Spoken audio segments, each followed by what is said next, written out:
करण्याच्या ऐवजी प्लेन मध्ये स्टडी स्टेट थर्मल मध्ये सॉरी आता आहे ना आपण एक लिप स्प्रिंगचं कॅल्क्युलेशन करणार आहोत लिप स्प्रिंग साठी. ओके, लिप स्प्रिंग हे पूर्ण मटेरियल आपण इन करणार आहोत डायरेक्टली. कॉम्पोनंट बनवलेला आहे सिंपल टाटा एसचं लिप स्प्रिंग आहे हे. ओके, तर लिप स्प्रिंग साठी स्टॅटिक स्ट्रक्चरल आपण स्टार्ट करतो. Static structural original leaf spring जी काय आहे त्याचं आपण मॉडेल 3D मॉडेल बनवून ठेवलेलं आहे ऑलरेडी. त्याचं मी इम्पोर्ट करून डायरेक्टली सॉल्व्ह करत आहोत. जॉमेट्री राईट क्लिक करून इम्पोर्ट जॉमेट्री ब्राउज मध्ये गेलो, डेस्कटॉप वरती ते सेव्ह केलेलं आहे मी. Desktop original open. ओके, ही जॉमेट्री इथं आलेली आहे. पण लिप स्प्रिंगचं कॅल्क्युलेशन करताना कधी पण आपण हाफ हाफ सेक्शन मध्ये घेतो. म्हणजे तुम्हाला मी दाखवतो एकदा लिप स्प्रिंग ओपन करून बघू आपण जॉमेट्री मध्ये.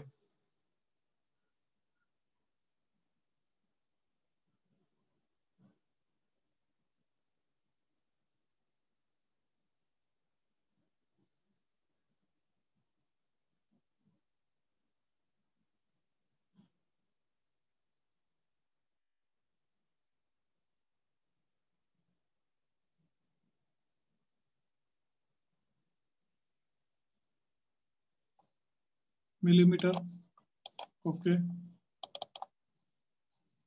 जनरेट.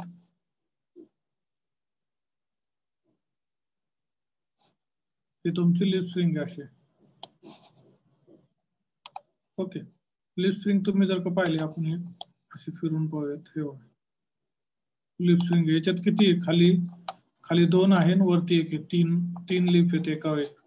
ओके, पण ज्यावेळेस आपण लिप स्प्रिंगचं अनालिसिस करतो त्यावेळेस हाफ सेक्शनचं अनालिसिस केलं जातं, फुल सेक्शनचं केलं नाही जात. मग हा इथे फिक्स असतो जिथं तो टायर वरती माउंटिंग असतो तिथे, आणि ह्या बॉडीला जो अटॅच असतो तो मोमेंट मध्ये असतो. ओके, तर X Y plane look at नाही होते इथं, आपण हाफ नाही करू शकत. Y X plane look at नाही करू शकत. Y Z plane look at. Okay, इथे आपण याला आता हाफ सेक्शन करायचं. हाफ सेक्शन करण्यासाठी मी त्या दिवशी सांगितलं ते रेक्टँगल आपण इथनं घेऊ. ओके, त्यानंतर याला एक्सट्रूड केल्याच्यानंतर अप्लाय करायचं. ओके, मटेरियल काय 2 मिनिटं.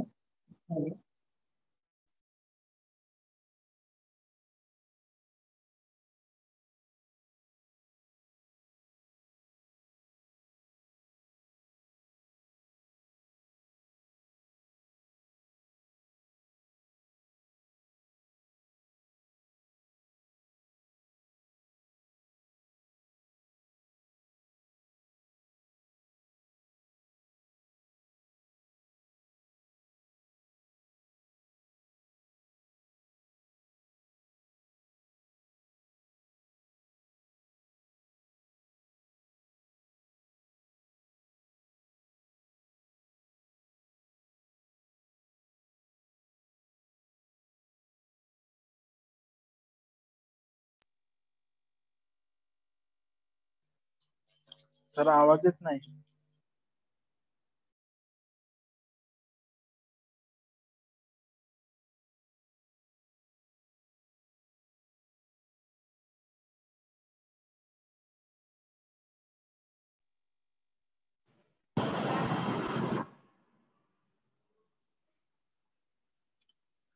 हा येतोय परत आवाज? हा येतोय. ओके, आपण हा फक्त स्लाइस करून घेतलेला आहे एवढा, याचा एवढा भाग कट केलाय आणि उरलेला भाग आपण ठेवलेला आहे. आता स्लाइस केलेला असल्यामुळे हे वेगळं होणार आहे, हे वेगळं होणार आहे. आपण स्लाइस मटेरियल म्हणलेलं आहे.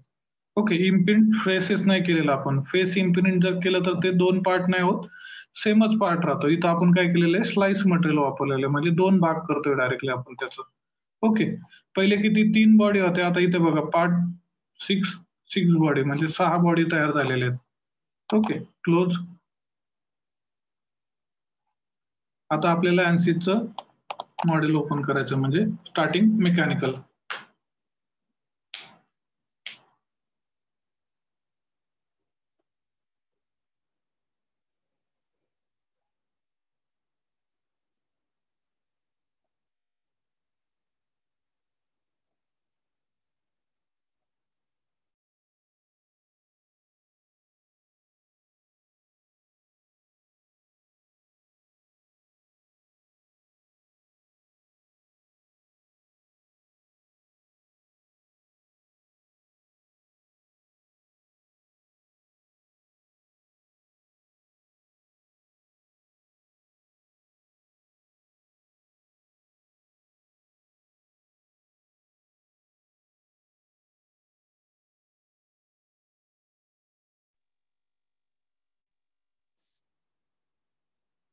ही याची जॉमेट्री आली. इथं आता जॉमेट्री मध्ये तुम्ही क्लिक जर केलं तर ओरिजिनल म्हणजे एकाचे दोन दोन दोन दोन भाग झालेले आहेत इथे बघा. हा याचा इकडचा अर्धा भाग आहे, इकडचा अर्धा भाग इथे. मग आपल्याला तिघांवरती क्लिक करायचंय पहिले खालचे 1 2 3. कंट्रोल दाबून केलं मी, राईट क्लिक, सुप्रेस बॉडी म्हणजे ह्या बॉडी डिलीट करतं, ते हाईड करून ठेवतं फक्त. ओके. त्यानंतर कनेक्शन मध्ये तुम्ही जर का गेलात तर दोन बॉडी एकमेकांना टच आहे म्हणून हे कॉन्टॅक्ट रिजन आहेत. इथं काय बॉन्डेड. ओके, बॉन्डेड कॉन्टॅक्ट म्हणजे काय, ते एकमेकांना चिपकलेले राहणार. इथं दुसरा काय बॉन्डेड आहे, तिसरा काय बॉन्डेड आहे. आपल्याला कुठले कुठले लागतात हा पहिला, दुसरा नाही, याची काही गरजच नाही ना. हा कशाशी नेमका नाही रिक्वायरमेंट. बरं बघू, हा तिसरा हा बरोबर आहे, चौथा हा बरोबर आहे, पाचवा, सहावा, सातवा हे काय नाही येत आपल्या याच्यात. एक हे बघा, कंट्रोल दाबतो 1 2 3, याची काही गरज नाही आपल्याला, ते आपण डिलीट करू. एक हा 1 2 3 हे लागतील आपल्याला, बरोबर. हे लागणार आहेत म्हणून आपण एवढे ठेवले. आता मेश मध्ये जाऊन फक्त मी अपडेट करतो.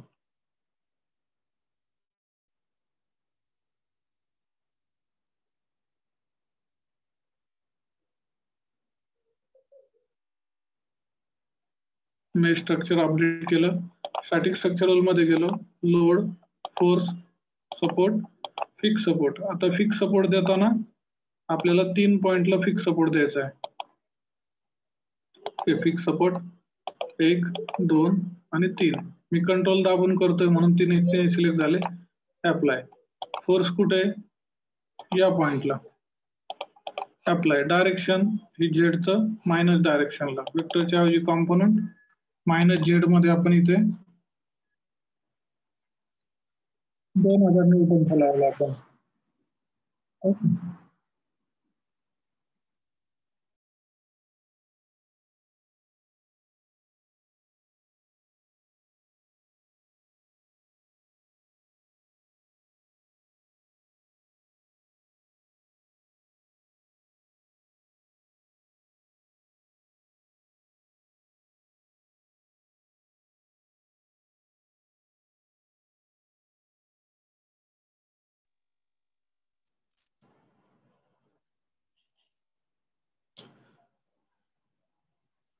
हे झाल्याच्या नंतर आपण टोटल डिफॉर्मेशन आणि इक्विव्हॅलेंट स्ट्रेस इथं ठेवलं आणि सॉल्व्ह केलं. त्याच्यात आपल्याला 2-3 कंडिशन घ्यायच्या ते, म्हणून आपण हे सॉल्व्ह करतोय.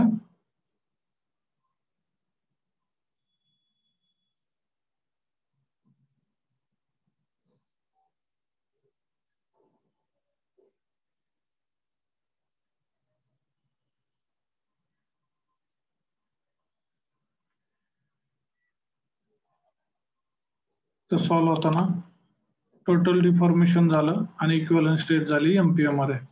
ओके. तुम्ही जर का पाहिलं तर हे टोटल डिफॉर्मेशनचे हे इक्विव्हॅलेंट स्ट्रेस आली याला आणि टोटल डिफॉर्मेशन आलं.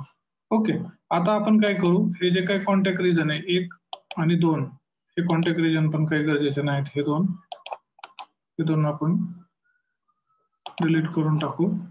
3 पार्ट आहेत म्हणून 2 कॉन्टॅक्ट रिजन आपल्याला महत्वाचे आहेत. हे कॉन्टॅक्ट रिजन कशा कशातला आहे तेव्हा असं जर का बघितलं तर तुमच्या लक्षात येईल की हा कॉन्टॅक्ट रिजन कुठं आहे, इथं केलेला आहे. आणि हा कॉन्टॅक्ट रिजन कुठला आहे, वरच्या, म्हणजे वरच्या आणि 2 नंबरच्या याच्यात हा कॉन्टॅक्ट रिजन आहे. हा कॉन्टॅक्ट रिजन 2 आणि 3 नंबरच्या याच्यात आहे. आता कॉन्टॅक्ट रिजन म्हणजे काय की ते एकमेकांना कसे आहेत, म्हणजे चिटकलेले आहेत पूर्ण पॅक, की त्यांच्यात फ्रिक्शन आहे की त्यांच्यात कॉन्टॅक्ट नाहीच आहे काही, त्यानुसार कॉन्टॅक्ट रिजन 3 आणि कॉन्टॅक्ट रिजन. आता इथं बघा बॉन्डेडच्या ऐवजी मी समजा इथे नो सेपरेशन फक्त जर केलं म्हणजे तो एकमेकांना वेल्डेड नाहीये. बॉन्डेडचा अर्थ काय होतो की वेल्डिंग केलेलं एकमेकांना नाही, नो सेपरेशन, फक्त ते एकमेकांपासून वेगळे होऊ शकत नाही. असं जर केलं परत सॉल्व्ह जर केलं तर काय होतंय,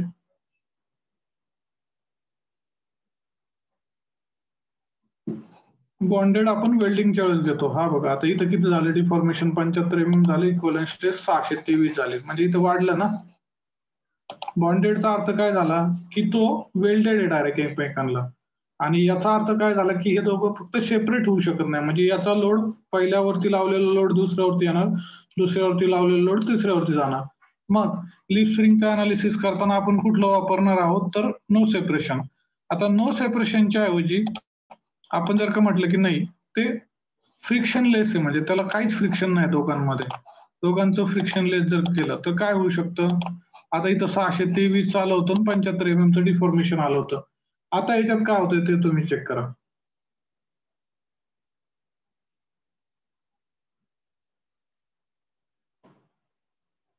हा कदाचित सॉल्व्ह पण नाही होणार, कारण की हा इन्फिनिटीला जाऊ शकतो, कदाचित सॉल्व्ह होऊ पण शकतो किंवा नाही पण, कारण फ्रिक्शनलेस म्हणजे काहीच कॉन्टॅक्ट नाही राहणार त्यांच्या दोघांच्या. ज्यावेळेस आपण एखाद्या मशीन मध्ये बेरिंग टाकतो तर त्या बेरिंगच्या वरती जे काय लागलेला जो काय फोर्स आहे तो फोर्स खाली डायव्हर्ट होताना बेरिंगचं डिफॉर्मेशन नाही दिसायला पाहिजे, त्यावेळेस तिथं फ्रिक्शनलेस कॉन्टॅक्ट वापरला जातो. म्हणजे बेरिंगचा आणि त्या लोडचा काही संबंध नाही, बेरिंग डायरेक्टली तो लोड फुल्ली ट्रान्सफर करणार आहे तुमच्या मशीनच्या बेसमध्ये, तिथं फ्रिक्शनलेस वापरलं जातं. बघा इथे काय आलं,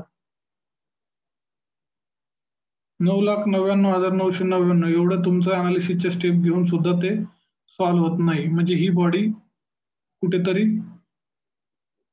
कन्स्ट्रेंट कमी, त्याचं body may be under constraint, जे बॉडी अंडर कन्स्ट्रेंट आहे. फ्रिक्शनलेस कधी घेतो आपण, ज्यावेळेस तिथं बेरिंग फोर्स कॅल्क्युलेट करायचं आहे त्यावेळेस, म्हणजे बेरिंग जर का असेल तर. त्यामुळे नो सेपरेशन हा आपला मेन झाला. नो सेपरेशन दोन्हीकडे घ्यायचंय, नो सेपरेशन आणि सॉल्व.